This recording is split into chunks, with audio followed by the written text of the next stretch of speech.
This is Tom Fox. I'd like to welcome you to the newest addition to the Compliance Podcast Network, the Compliance Tip of the Day. This is the podcast where you bring you daily insights and practical advice on navigating the ever-evolving landscape of compliance requirements. Whether you're a seasoned compliance professional or just starting your journey, my aim in this podcast is to provide you with a bite-sized, actionable tip to help you stay on top of your compliance game.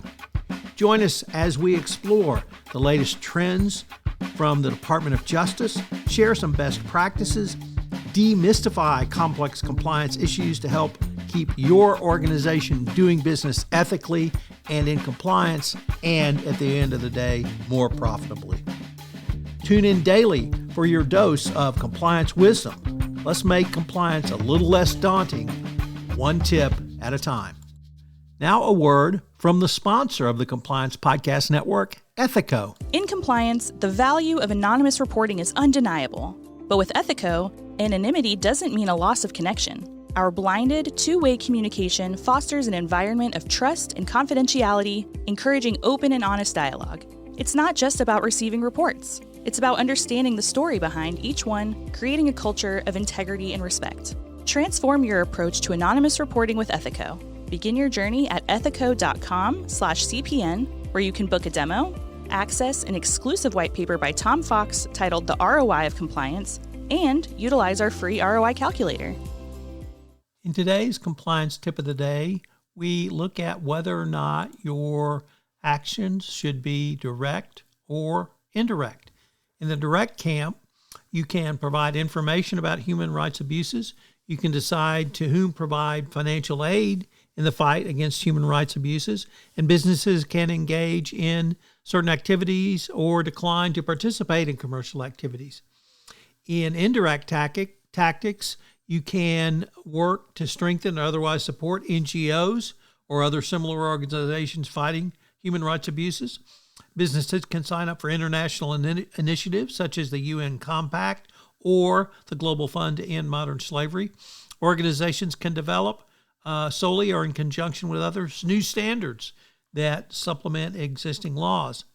However, sometimes even with the most robust risk analysis and a defined strategy, a company must make a decision to leave. There may be times in balancing the tension between the moral and business imperative, leaders feel the only choice they have is to literally leave and get out before something goes incredibly wrong. Obviously, this is a decision that is never taken lightly, but it can be problematic in a supply chain where a market products are implicated in human rights abuses or even the entire country. So the decision to whether to take the high road or exit with fanfare can be a public signal. The bottom line is that doing nothing is no longer an option. As human trafficking and modern slavery have become more publicized, international companies must work to assess their risks and manage those risks with a human rights strategy. Companies are increasingly expected to assume political responsibilities, and doing nothing when there is an arsenal of options that you can take is being silently complicit. Once again, compliance needs to lead the way for businesses on this issue, and you need to be prepared to step forward when your management wants options. I hope this short series on human rights abuses has been helpful. It's laid out some of the options that you have going forward.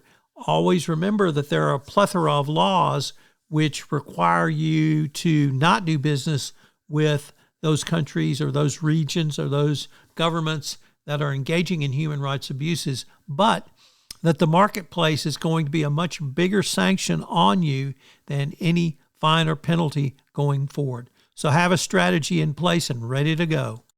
As you know, this month's sponsor of the Compliance Podcast Network, including this podcast, is Ethico. Have you ever wondered about the ROI of your compliance program or had concerns with presenting budget proposals to your CFO? Well, I partnered with Ethico to write a white paper on the ROI of compliance and how you can think through compliance as an investment strategy. Ethico has put together a ROI calculator for you. Check them out on the website. This is Tom Fox again. This new podcast, Compliance Tip of the Day, will appear daily. And frankly, it's one of the most requested topics for a podcast that I get on a regular basis. It's going to be short and sweet with one tip with some takeaways that you can utilize to implement into your compliance program.